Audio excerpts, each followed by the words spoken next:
I watched my sister Rebecca drain her third glass of Chateau Margaux while explaining why my son's surgery could wait. We were sitting in my mother's sunroom in Palo Alto, surrounded by orchids that cost more than most people's monthly rent, and she was telling me that Tyler's spinal fusion, the one that would let him walk without pain, the one we'd been waiting 8 months to schedule, wasn't as important as her daughter Madison's Sweet 16 party. "Anna, be reasonable," Rebecca said, swirling the wine like she was contemplating art instead of my child's future. "Madison only turned 16 once. Tyler's what, 12? He's got time. Kids are resilient." She said it so casually, like she was discussing whether to get the Tesla detailed or wait until next week. My mother sat beside her, nodding along, her Cartier bracelets clinking as she reached for her own glass. Eleanor Ashford had perfected the art of looking concerned while doing absolutely nothing, a skill she'd honed over 3 decades of club lunches and charity galas where she wrote checks but never got her hands dirty. "Rebecca has a point, darling," she said in that smooth voice she used when she was about to disappoint me. "The deposit for the venue is non-refundable, and you know how important this is for Madison's social development. Tyler's surgery can be rescheduled for next quarter, can't it?" Next quarter, like my son was a business expense that could be pushed to the next fiscal period. The surgery cost $108,400. I had the money. Daniel and I both worked, me as a software architect and him as a neurosurgeon. But we'd structured our finances carefully, keeping separate accounts for different purposes. The surgery fund was specifically earmarked, built up over 2 years of careful planning and sacrifice.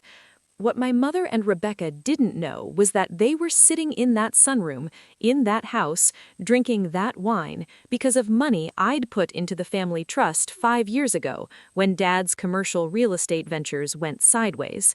The house in Palo Alto, the beach property in Carmel, the investment portfolio my father bragged about at the club, all of it was leveraged against funds I'd quietly transferred when the family business was circling the drain.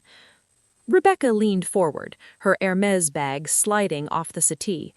"I've already sent the invitations, Anna. 300 people. The theme is Parisian dreams. We've booked the Fairmont Garden Court, arranged for a live orchestra, and Madison has her heart set on arriving in a vintage Rolls-Royce.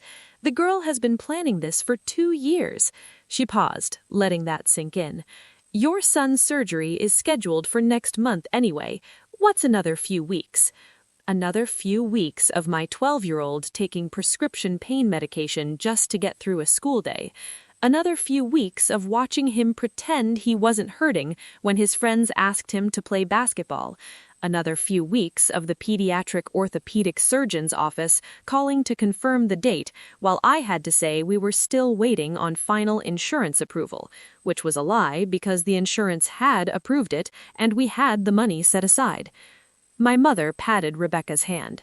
"Madison is at such a formative age. First impressions matter in her social circle, and Rebecca and David have worked so hard to position her well at Castellea. This party is an investment in her future." An investment. My son's ability to walk without chronic pain was apparently not an investment, but a Sweet 16 party with ice sculptures and a 12-tier cake was long-term financial planning. I sat there in my mother's sunroom, looking at the 2 women who were supposed to love my child as much as they loved Madison, and something inside me went very cold and very clear. "How much do you need?" I asked. My voice sounded normal, maybe even pleasant. Rebecca brightened immediately. "Well, with everything, the venue, catering, entertainment, Madison's dress, party favors, we're looking at about $120,000. David's firm had a rough quarter, and we've got the remodel on the lake house, but if you could cover the surgery fund, just temporarily, we'd pay you back after David's year-end bonus comes through." Temporarily, after the year-end bonus. I'd heard versions of this before. Rebecca had borrowed money for Madison's private writing lessons 3 years ago, still hadn't paid it back. Borrowed for the investment opportunity in that tech startup that folded in 6 months. Borrowed for the European graduation trip that somehow required $30,000 for 2 weeks. My mother jumped in, her voice dripping with that reasonable tone she used when she'd already made up her mind and was just waiting for everyone else to comply. You and Daniel are so comfortable, Anna. Daniel's practice is thriving, you've got your position at the tech company, and you only have Tyler.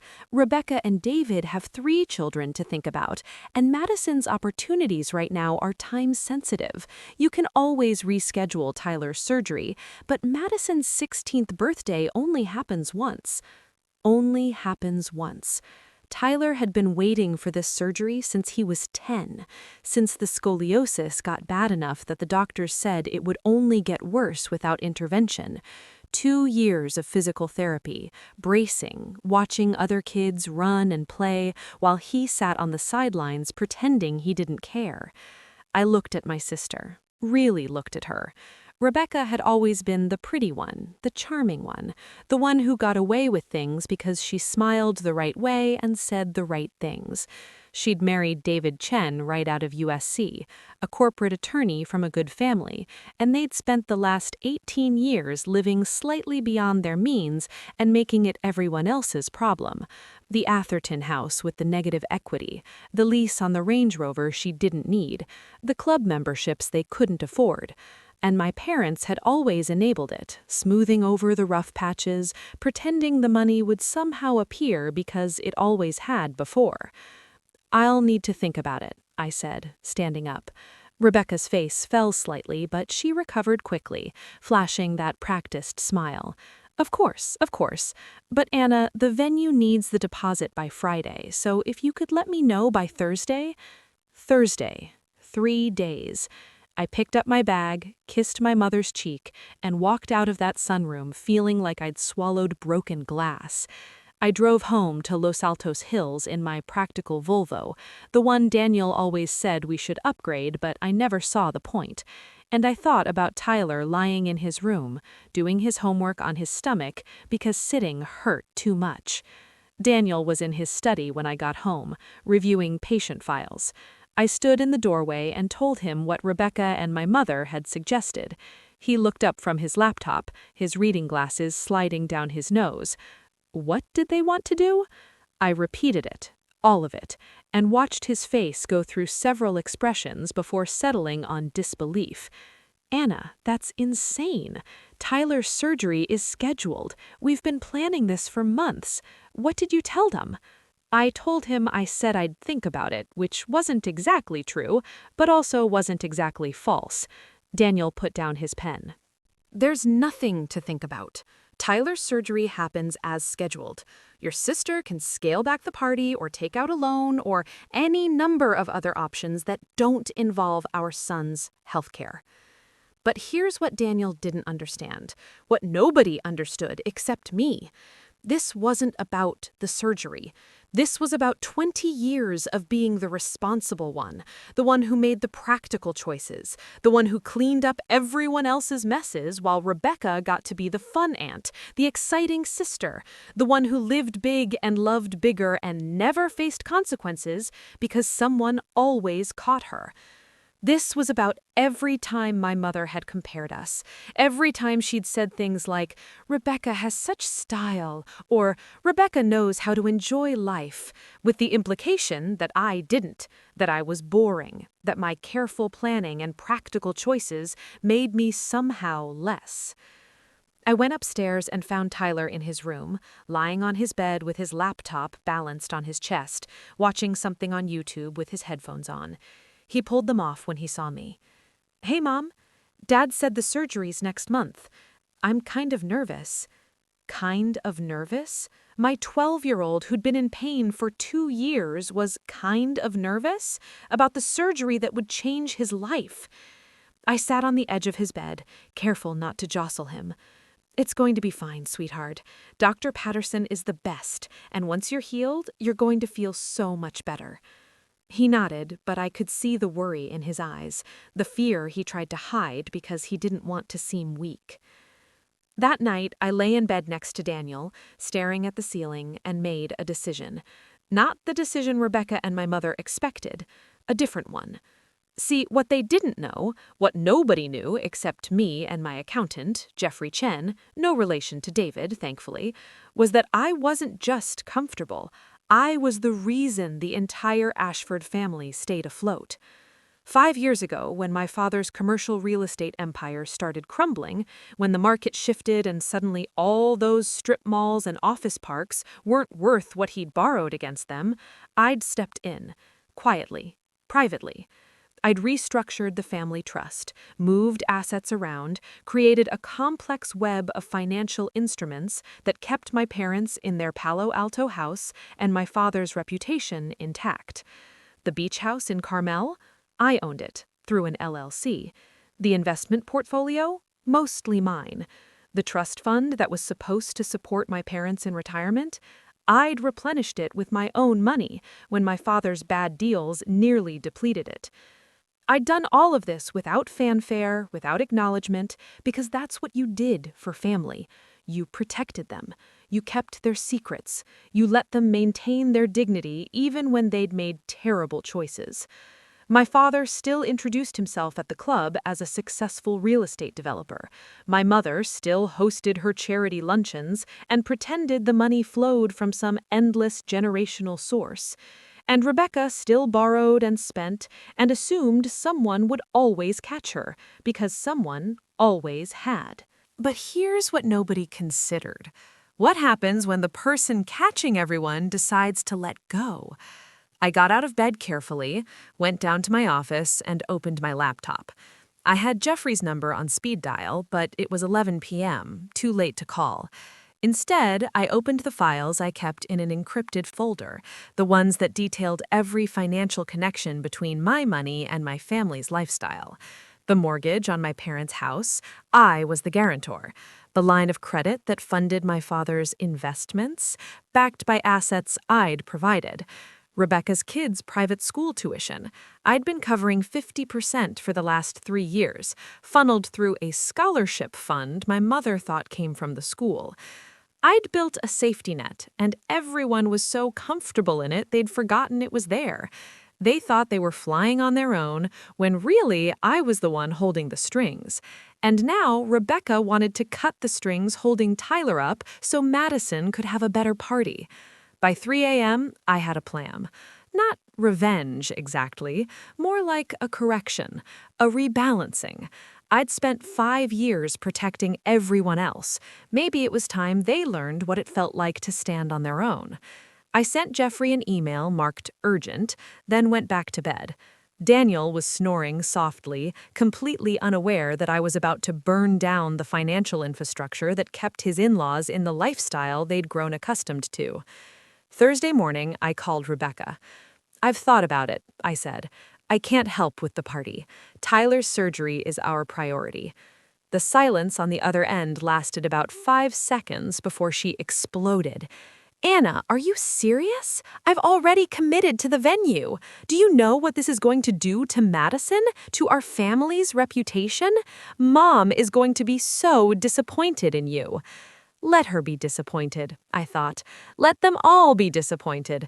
I'd been disappointing them my whole life by being responsible, by making the boring choices, by not being as fun or spontaneous or stylish as Rebecca.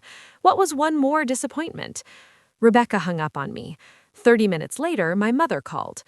"Anna, Rebecca is beside herself. I really think you're being selfish about this. It's just a few weeks' delay for Tyler, and it means everything to Madison. Can't you compromise?" Compromise. That was rich, coming from a woman who'd never compromised on anything in her life.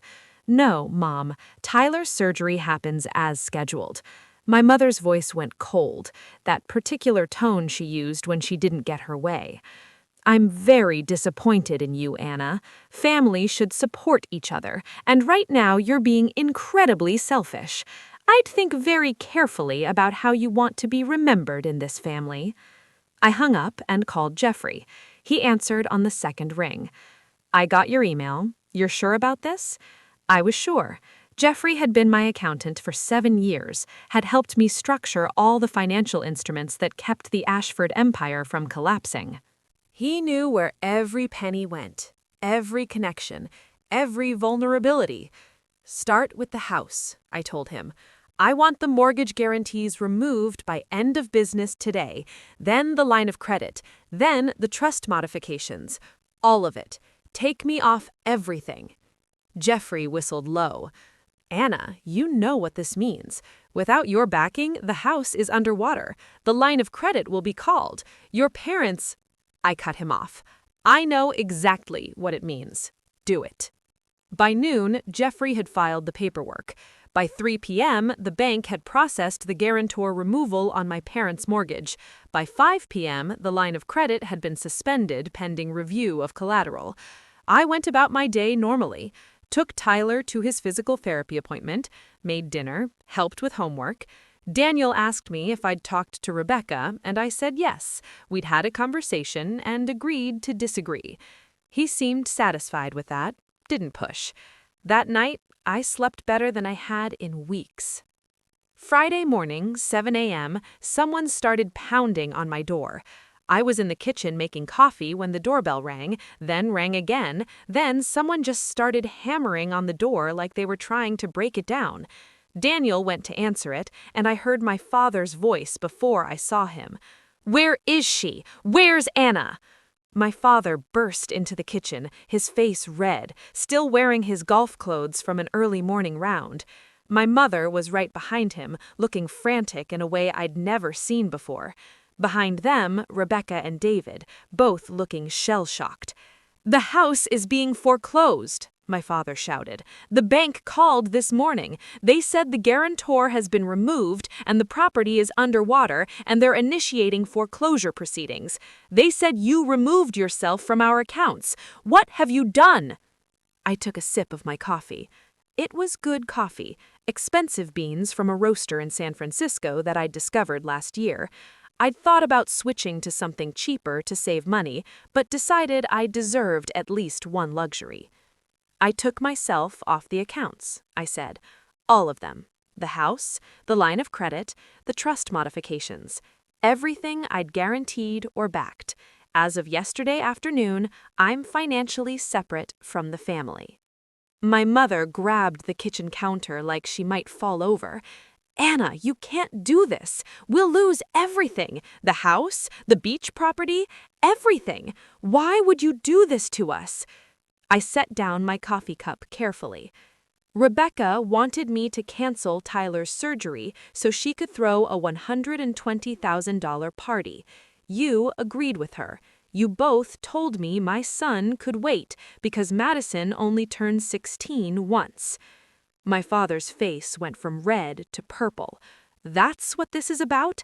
A disagreement about a party? You're going to destroy this family over a party?" I looked at him, really looked at him. This man who'd taught me to ride a bike, who'd walked me down the aisle at my wedding, who'd called me his practical girl like it was something to be proud of. This man who'd made terrible business decisions and let me clean up the mess without ever acknowledging what I'd done. No, Dad, I'm not destroying the family over a party. I'm just stepping back and letting you all stand on your own, which apparently you can't do.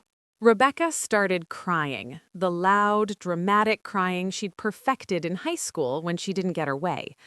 "Anna, please, we didn't know. If we'd known you were going to do this, we never would have asked. Please, you have to fix this. We'll lose the house. My kids will have to change schools. Everything will fall apart." I picked up my coffee again. Then I guess Madison's Sweet 16 will have to be at the house instead of the Fairmont. I hear backyard parties can be really nice if you do them right. Maybe somewhere around $10,000 or $15,000. Very doable. My mother found her voice, and it was shaking. "Anna Elizabeth Ashford, if you don't fix this right now, you are going to regret this for the rest of your life. You will not be welcome in this family anymore. Do you understand? You'll be dead to us." Dead to them.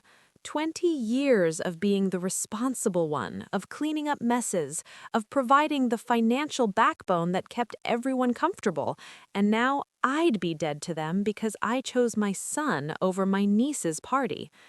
Then I guess I'm dead, I said. Daniel had been standing in the doorway this whole time, watching this unfold. He finally spoke up. Everyone needs to leave, now. My father pointed at him. You need to control your wife. Daniel's voice went very quiet, very dangerous. My wife just told you to leave. I'm saying it louder. Get out of our house. They left, all of them, Rebecca still crying, my mother throwing back threats about lawyers and consequences, my father shouting about betrayal. The doors slammed behind them and the house went quiet. Daniel turned to me. Anna, what did you just do? I explained it to him, all of it. The 5 years of financial support, the guarantees and trusts and hidden backing, the mortgage, the line of credit, the money I'd been funneling to Rebecca's kids' schools, everything. Daniel listened, his face going through expressions I'd never seen before, and when I finished, he was quiet for a long minute. How much of your salary have you been putting into keeping them afloat? I told him, about 40% over the last 5 years, maybe more. He sat down at the kitchen table. Anna, that's our retirement. That's Tyler's college fund. He stopped, processing. Why didn't you tell me? Because Daniel came from a normal family, the kind where people lived within their means and helped each other without keeping score. His parents were retired teachers in San Diego who'd saved carefully and lived modestly and never asked us for money. He couldn't understand what it was like to have a family that looked successful but was actually drowning, held up only by one person's silent sacrifice. They're my family, I said. I thought that's what you did. He looked at me for a long time. What happens now? I didn't know. The bank would foreclose on the house unless my parents came up with a significant amount of money, which they didn't have. The line of credit would be called, exposing the reality of my father's business ventures. Rebecca would have to scale back Madison's party or cancel it entirely. My mother would have to face the fact that the lifestyle she'd been living was built on my money, not some generational wealth or my father's business acumen. Everything would collapse, and it would be loud and messy, and everyone would know. But Tyler would have his surgery, and maybe, just maybe, I'd finally be free. My phone started ringing. Rebecca. Then my mother. Then my father. I silenced all of them and looked at Daniel. Now we take care of our son, I said. Everything else can wait. The calls kept coming all weekend. Dozens of them. Voicemails I didn't listen to and texts I didn't read. I turned off my phone Saturday afternoon and told Daniel to do the same. We took Tyler to the movies, went out for sushi, pretended like the entire Ashford family wasn't imploding behind the scenes. Sunday morning, I turned my phone back on and found 47 missed calls and a text from my mother that just said, "Call me immediately. Emergency." I didn't call. Instead, I made pancakes and watched Tyler eat 3 of them without grimacing, which meant his pain was manageable today. Small victories. Monday morning, Jeffrey called. Anna, your father's attorney has been trying to reach you. They're threatening legal action for, I'm not actually sure what, emotional distress, maybe? It's not a coherent argument, but they're making noise. I asked Jeffrey what the actual legal exposure was. He laughed. None. Everything you did was completely legal. You were a guarantor, not a borrower. You have every right to remove yourself from financial agreements you're not party to. Your parents' mortgage is their responsibility, not yours. They can't sue you for refusing to continue backing their debts. That's what I'd thought, but it was good to hear it confirmed. Tuesday, I got an email from my mother. Not a text, an actual email, like she was composing a formal letter. Dear Anna, it started, and I knew it was going to be bad. The email was 3 pages long, single-spaced, detailing every way I'd failed as a daughter, as a sister, as a member of the Ashford family. She brought up things from 20 years ago, the time I'd chosen Stanford over Yale, which had apparently been a disappointment, the time I'd chosen Daniel over someone she'd wanted me to date, some venture capitalist's son who'd later been investigated for securities fraud. Every choice I'd made that had been practical instead of glamorous, responsible instead of exciting. "You've always been cold," she wrote. "Even as a child, you were calculating. Now I understand that you've been holding this over our heads for years, waiting for the right moment to destroy us. You're not the daughter I raised." I read the email twice, looking for any acknowledgement that maybe, possibly, asking me to cancel my son's surgery for a party had been unreasonable. There wasn't any. In my mother's version of events, I'd overreacted to a simple family disagreement and weaponized my financial support to punish everyone. The surgery wasn't mentioned once. Tyler wasn't mentioned once. It was all about how I'd betrayed the family, embarrassed them, destroyed their reputation. I deleted the email and went to work. Wednesday afternoon, Rebecca showed up at my office. My assistant tried to stop her, but Rebecca pushed past and burst into my workspace looking like she hadn't slept in days. "Anna, please, I'm begging you. David and I will lose the Atherton house. The kids are terrified. Madison is devastated. She's been crying for 3 days straight. Please, just put the guarantees back and we can work something out. I'll never ask you for anything again, I swear." I looked at my sister. Really looked at her. The designer clothes that she couldn't afford, the fresh manicure, the highlighted hair that cost $500 every 6 weeks. "Rebecca, when was the last time you asked about Tyler's surgery?" She blinked. "What?" I repeated the question. She stared at me like I'd started speaking another language. What does that have to do with anything?"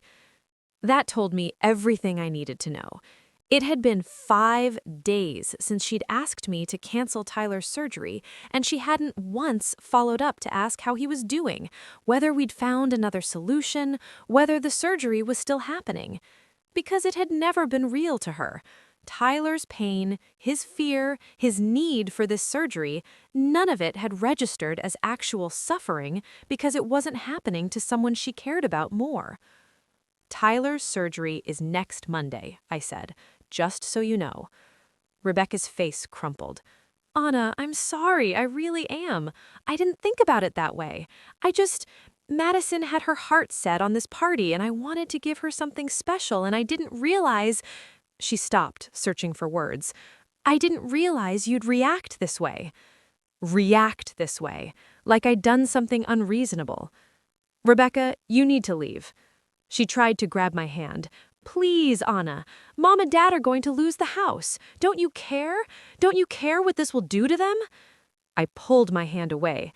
"I cared when they agreed you should cancel my son's surgery for a party. That was when I cared what happened to them." Rebecca left, crying again, and I went back to work. That night, Daniel sat me down at the kitchen table with a serious expression. "Anna, I love that you're standing up for Tyler, but I need to know, is this actually about the surgery, or is this about 20 years of resentment toward your family?" It was a fair question. I thought about it carefully before answering. "It's both," I said. "They've treated me like the family bank for 5 years, and before that they treated me like the boring sister, the responsible one, the one who didn't matter as much because I wasn't exciting.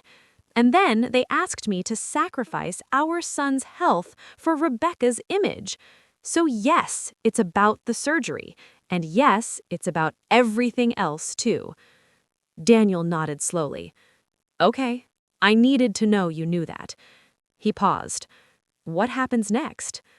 I told him I didn't know. The foreclosure process would take months. My parents would have to either come up with money, refinance, or sell. Rebecca would have to scale back or cancel Madison's party. The family would have to figure out how to function without my financial support.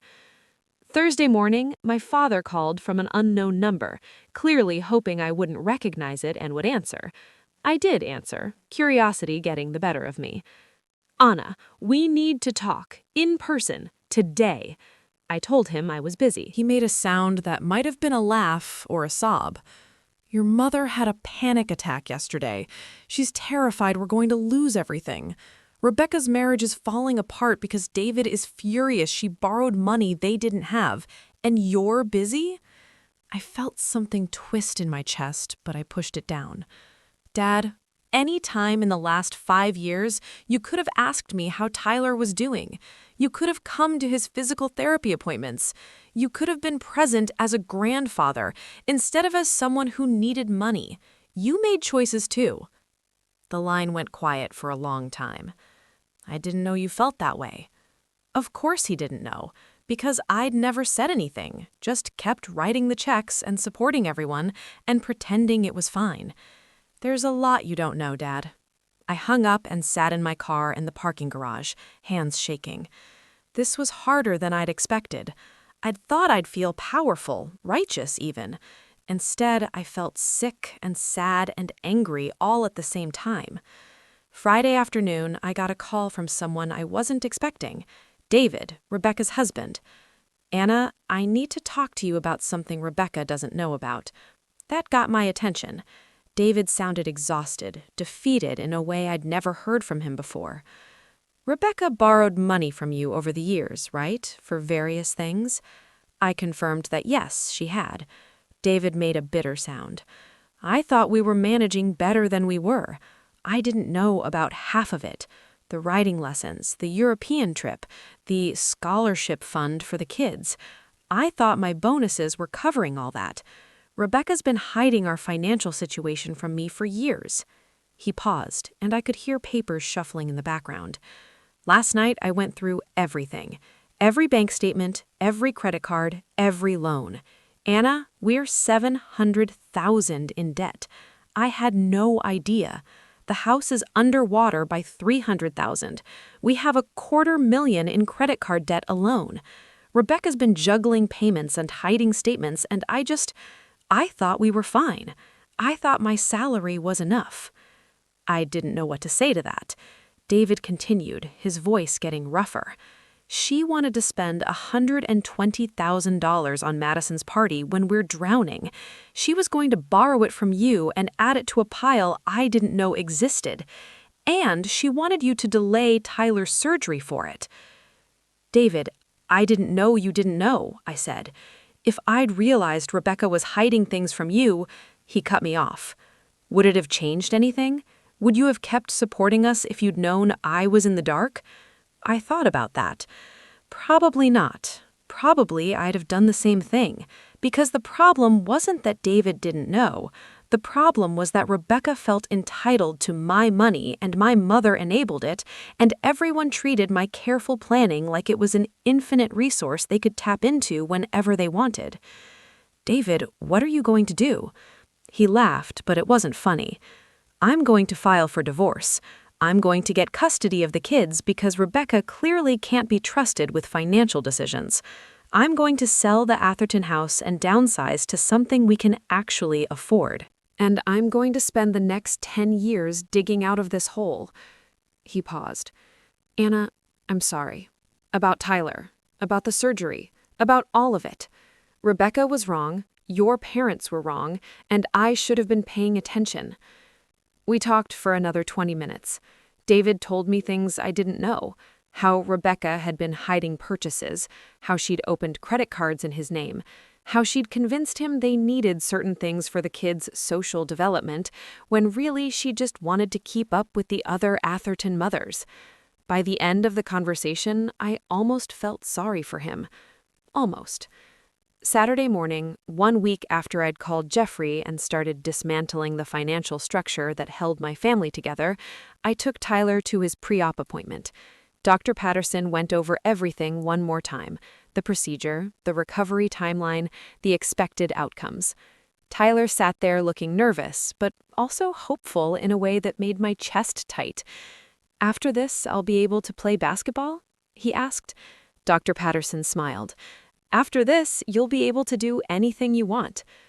In the car on the way home, Tyler said, "Mom, are Grandma and Grandpa mad at you?" I'd tried to keep all of this away from him, but kids aren't stupid. They hear things, pick up on tension. "A little bit," I admitted, "but it's not your fault. It's complicated grown-up stuff." He nodded, looking out the window. "Aunt Rebecca called me yesterday. She said she was sorry about my surgery." That surprised me. "What did you say?" Tyler shrugged. I said, "Thank you?" It was weird. She was crying. We drove in silence for a while before he spoke again. "Mom, did Aunt Rebecca try to cancel my surgery?" I'd been dreading this question. Kids hear things, piece things together. I could lie, but Tyler deserved better than that. "She asked if we could postpone it for Madison's birthday party, but Dad and I said no." Tyler processed this for a long moment. That's really messed up. I almost laughed at his matter-of-fact tone. "Yeah, buddy, it really is." He went back to looking out the window. "I'm glad you're my mom and not Aunt Rebecca." I reached over and squeezed his hand. "Me too, sweetheart." Sunday, the day before Tyler's surgery, my mother showed up at the house. Not with my father, not with Rebecca, just her. She looked smaller somehow, older. Daniel answered the door and she asked if she could speak to me alone. I almost said no, but curiosity won out. We sat in the living room, an awkward distance between us on the couch. "Anna, I need to tell you something," she started, and her voice was different, quieter, less certain. "Your father and I met with a financial advisor yesterday. We went over everything, the mortgage, the investments, the debt. We wanted to understand how bad things really were." She twisted her wedding ring, a nervous habit I'd never noticed before. "The advisor asked us how we'd been managing the payments on the house, the property taxes, the maintenance, everything. And when we broke it all down, we realized that we haven't been managing it at all. You have been." I didn't say anything. My mother continued, words coming faster now, like she'd been holding them in. "For 5 years, you've been subsidizing our entire lifestyle without telling us. Not just the big things, the mortgage guarantee, the line of credit, the small things too." The club membership that we thought your father's business was covering, you were covering it. The property taxes that we thought came from the trust, you'd been replenishing the trust with your own money. The advisor said he'd never seen anything like it. Someone supporting their parents so completely that the parents didn't even realize they were being supported. She looked at me then, really looked at me. I asked the advisor what happens now that you've removed your support. He said we'd be bankrupt within 6 months. Everything we thought we had, the house, the investments, the security, it was all you. We have nothing without you. I still didn't speak. Let her sit with it. She deserved to sit with it. "Anna, I was wrong. About Tyler's surgery, about prioritizing Madison's party, about all of it. But please, you have to understand. I didn't know. I didn't know what you'd been doing, what you'd been sacrificing. If I'd known..." "If you'd known, would you have asked me to cancel Tyler's surgery for a party?" I interrupted. My mother opened her mouth, then closed it. That answer was taking too long. "Mom, the problem isn't that you didn't know I was supporting you. The problem is that when your grandson needed surgery, you told me he could wait so your granddaughter could have a party. That's the problem." My mother's eyes filled with tears. "I know that now. But Anna, you're my daughter. You're my family. I'm begging you to forgive me."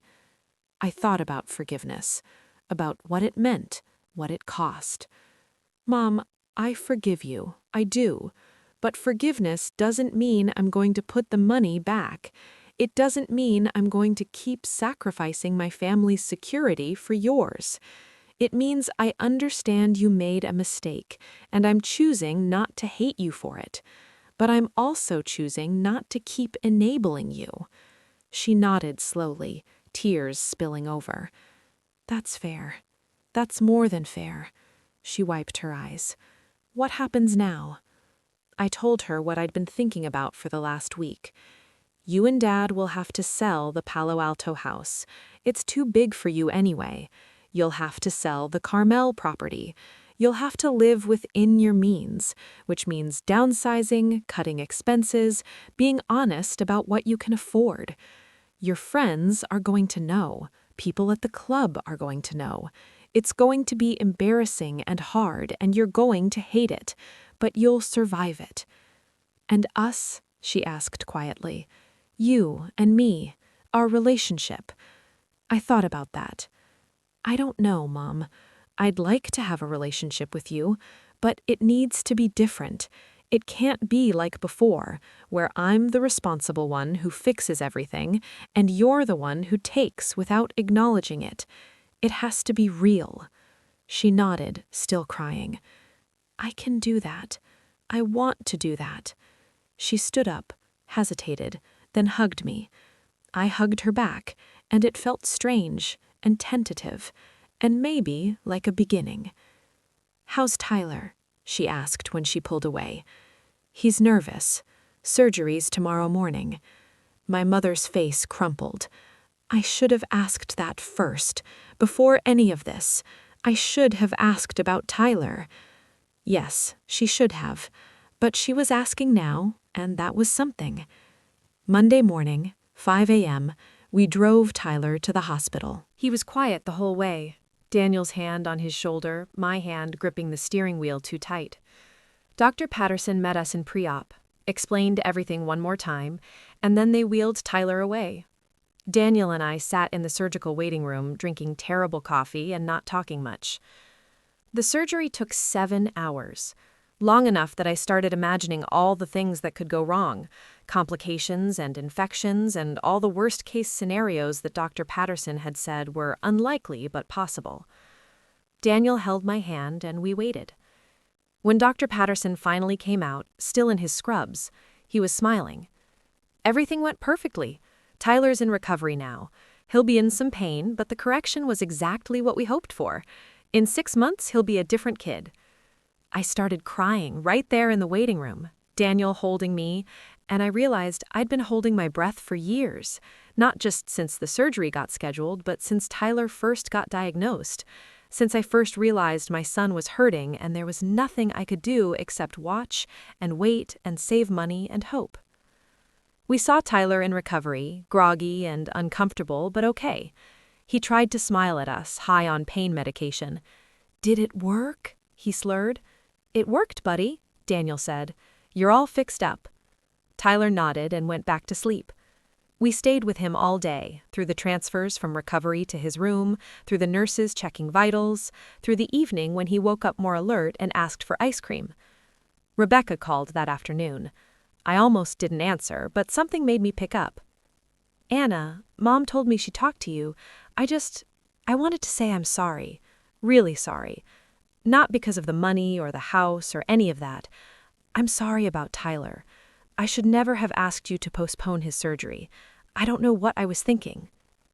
"You were thinking about Madison, which I understand, but you stopped thinking about anyone else."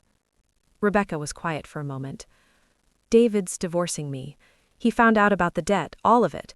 He's taking the kids, and I'm going to lose everything." I felt a twinge of something, not quite sympathy, but not satisfaction either.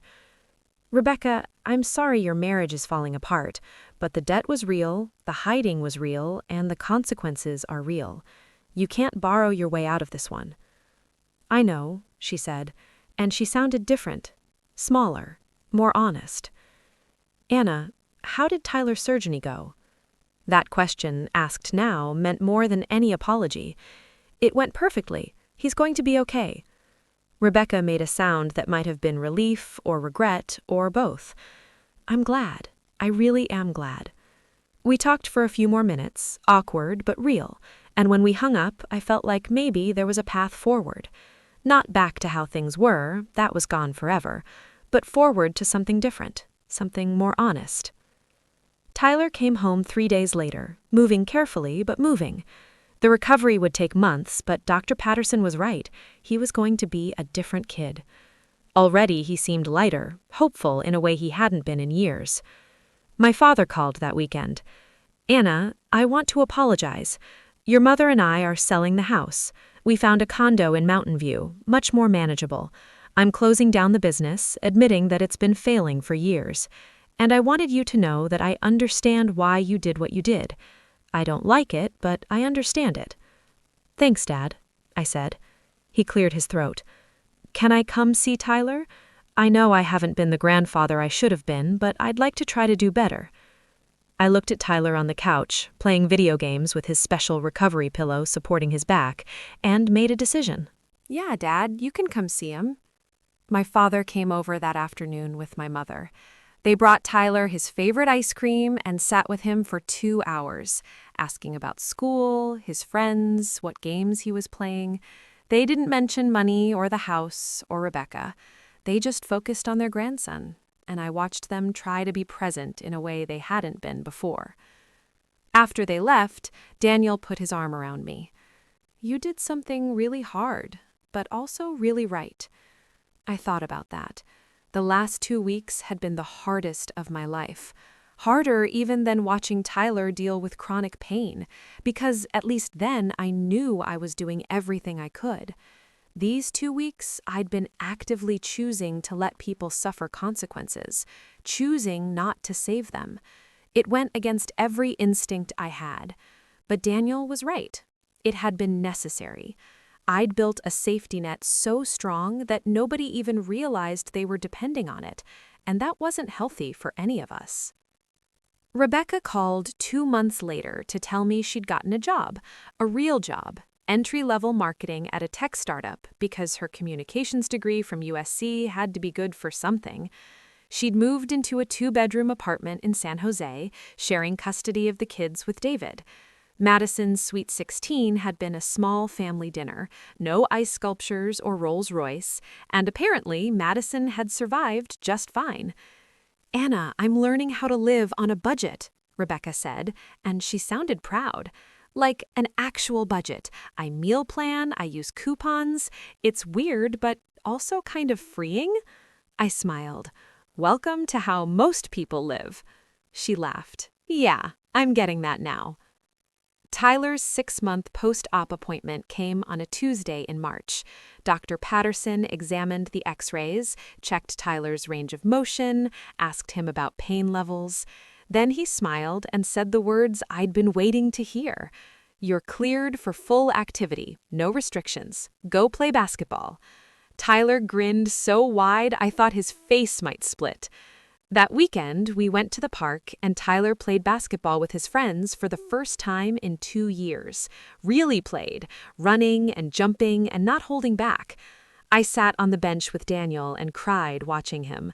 This kid who'd been in pain so long he'd forgotten what it felt like to just be a kid. My mother came to Tyler's basketball game the following week. She sat in the bleachers in jeans and a modest sweater, no designer labels, no Cartier bracelets. She'd sold most of her jewelry to help with the downsizing. She looked different, but also maybe more real.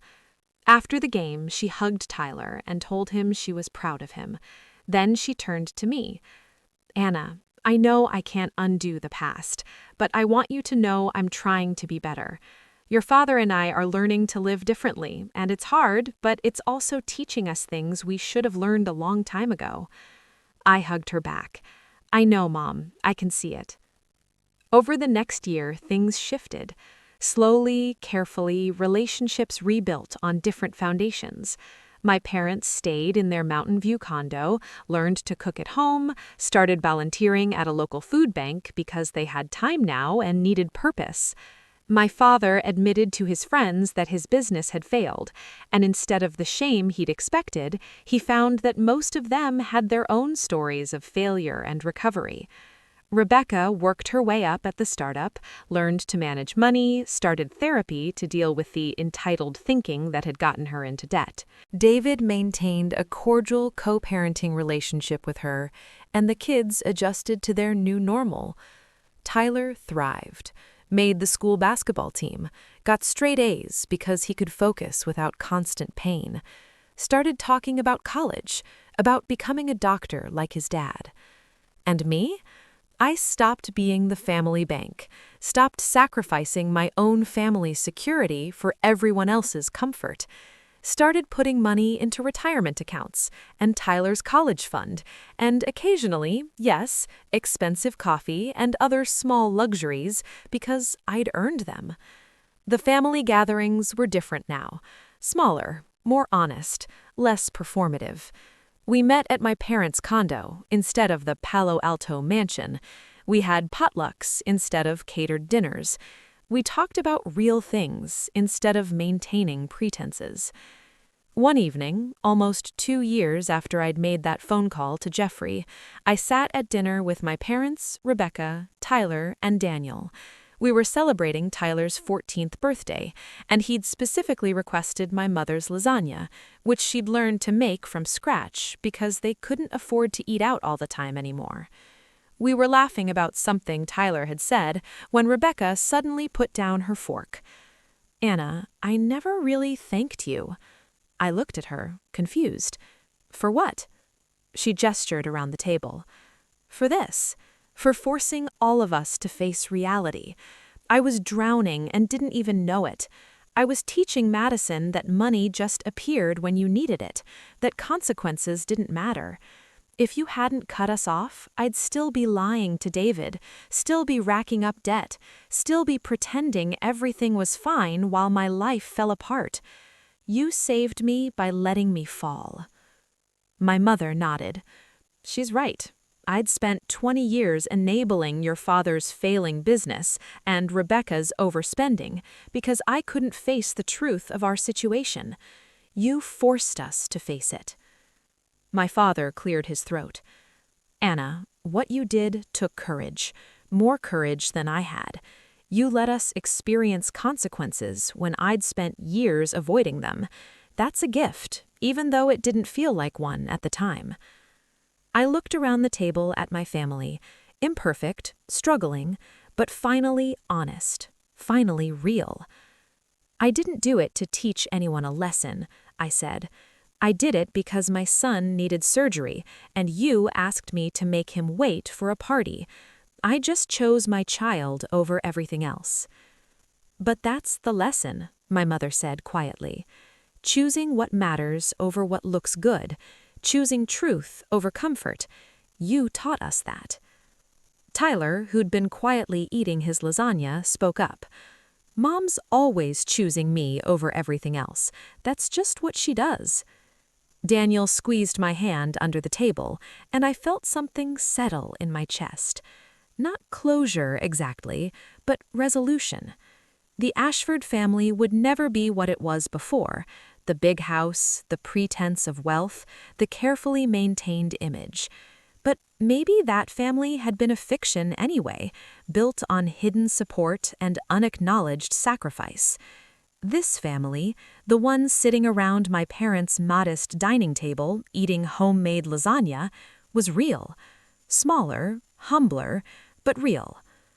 As we cleared plates and cut the birthday cake, I thought about the decision I'd made 2 years ago, the phone call to Jeffrey, the choice to let everything collapse.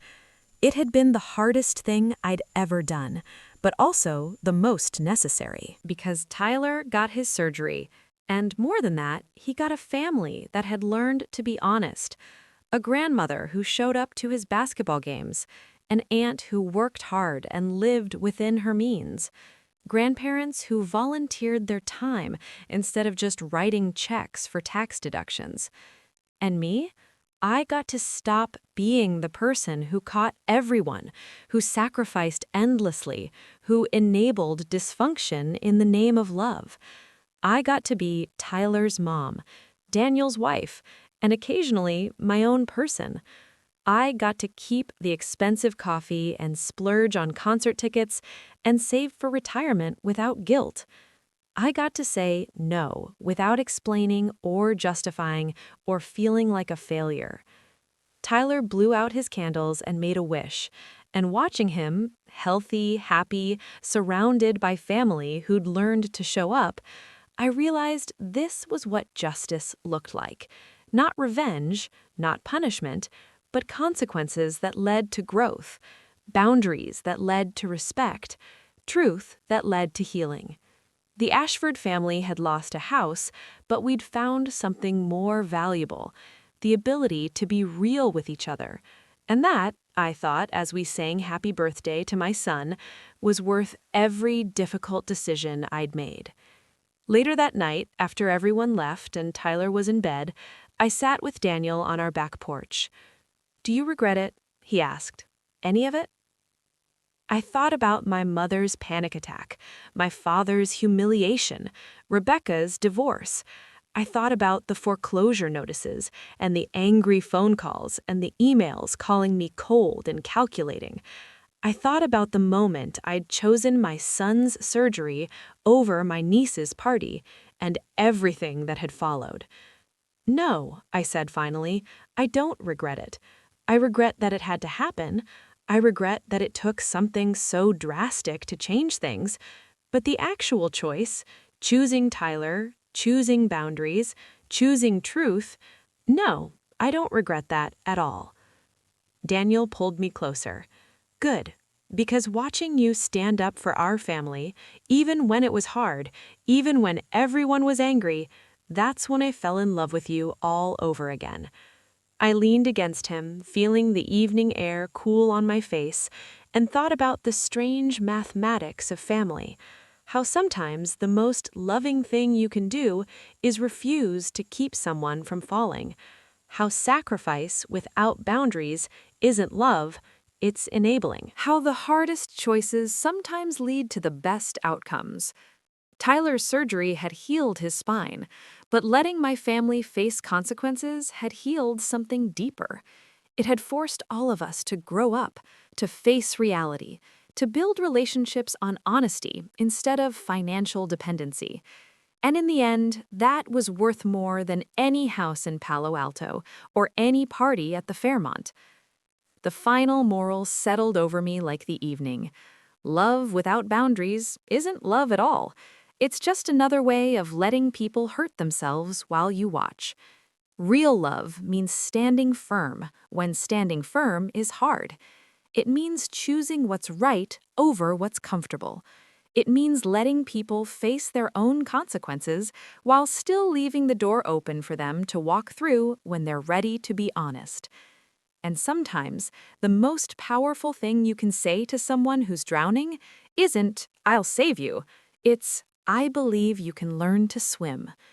My family had learned to swim, and I'd learned that I didn't have to be anyone's life raft to be worthy of love. That was the lesson. That was the justice. That was the ending I hadn't known we needed until we'd lived through it. And as the stars came out over Los Altos hills and Daniel's arms stayed solid around my shoulders, I finally understood what it meant to choose myself while still choosing family. They weren't opposites. They'd never been opposites. They were just two sides of the same truth, that love requires both connection and boundaries, both giving and protecting, both sacrifice and self-respect. I'd found the balance. It had cost everything and given me back even more. I watched my sister Rebecca drain her third glass of Chateau Margaux while explaining why my son's surgery could wait. We were sitting in my mother's sunroom in Palo Alto, surrounded by orchids that cost more than most people's monthly rent, and she was telling me that Tyler's spinal fusion, the one that would let him walk without pain, the one we'd been waiting 8 months to schedule, wasn't as important as her daughter Madison's Sweet 16 party. "Anna, be reasonable," Rebecca said, swirling the wine like she was contemplating art instead of my child's future. "Madison only turned 16 once. Tyler's what, 12? He's got time. Kids are resilient." She said it so casually, like she was discussing whether to get the Tesla detailed or wait until next week. My mother sat beside her, nodding along, her Cartier bracelets clinking as she reached for her own glass. Eleanor Ashford had perfected the art of looking concerned while doing absolutely nothing, a skill she'd honed over 3 decades of club lunches and charity galas where she wrote checks but never got her hands dirty. "Rebecca has a point, darling," she said, in that smooth voice she used when she was about to disappoint me. "The deposit for the venue is non-refundable, and you know how important this is for Madison's social development. Tyler's surgery can be rescheduled for next quarter, can't it?" Next quarter. Like my son was a business expense that could be pushed to the next fiscal period. The surgery cost $108,400. I had the money. Daniel and I both worked, me as a software architect and him as a neurosurgeon, but we'd structured our finances carefully, keeping separate accounts for different purposes. The surgery fund was specifically earmarked, built up over 2 years of careful planning and sacrifice.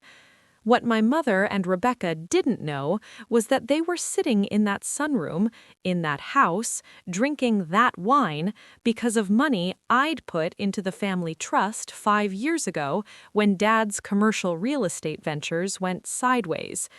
The house in Palo Alto, the beach property in Carmel, the investment portfolio my father bragged about at the club, all of it was leveraged against funds I'd quietly transferred when the family business was circling the drain. Rebecca leaned forward, her Hermes bag sliding off the settee. "I've already sent the invitations, Anna. 300 people.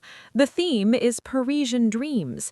We've booked the Fairmont Garden Court, arranged for a live orchestra, and Madison has her heart set on arriving in a vintage Rolls-Royce.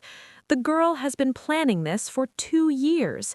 She paused, letting that sink in. "Your son's surgery is scheduled for next month anyway. What's another few weeks?" Another few weeks of my 12-year-old taking prescription pain medication just to get through a school day. Another few weeks of watching him pretend he wasn't hurting when his friends asked him to play basketball.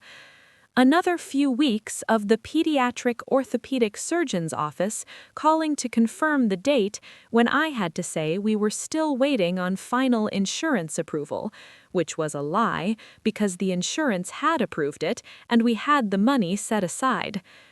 My mother patted Rebecca's hand.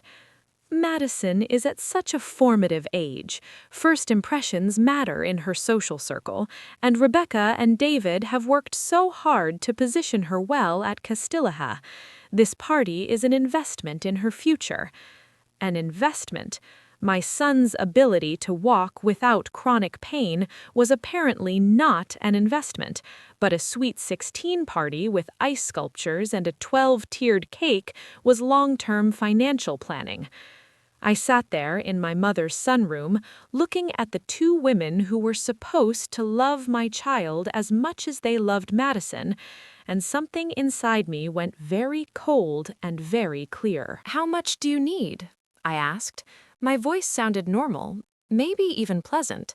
Rebecca brightened immediately. "Well, with everything, the venue, catering, entertainment, Madison's dress, party favors, we're looking at about $120,000. David's firm had a rough quarter, and we've got the remodel on the lake house, but if you could cover the surgery fund, just temporarily, we'd pay you back after David's year-end bonus comes through." Temporarily. After the year-end bonus. I'd heard versions of this before. Rebecca had borrowed money for Madison's private writing lessons 3 years ago, still hadn't paid it back. Borrowed for the investment opportunity in that tech startup that folded in 6 months. Borrowed for the European graduation trip that somehow required $30,000 for 2 weeks. My mother jumped in, her voice dripping with that reasonable tone she used when she'd already made up her mind and was just waiting for everyone else to comply. You and Daniel are so comfortable, Anna. Daniel's practice is thriving. You've got your position at the tech company, and you only have Tyler.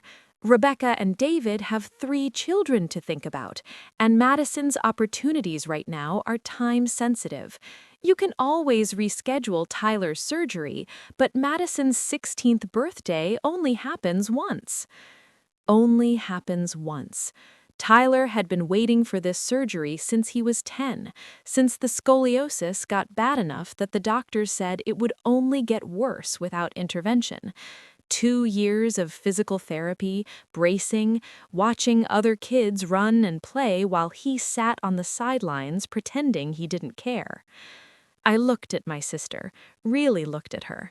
Rebecca had always been the pretty one, the charming one, the one who got away with things because she smiled the right way and said the right things. She'd married David Chen right out of USC, a corporate attorney from a good family, and they'd spent the last 18 years living slightly beyond their means and making it everyone else's problem. The Atherton house with the negative equity, the lease on the Range Rover she didn't need, the club memberships they couldn't afford. And my parents had always enabled it, smoothing over the rough patches, pretending the money would somehow appear because it always had before.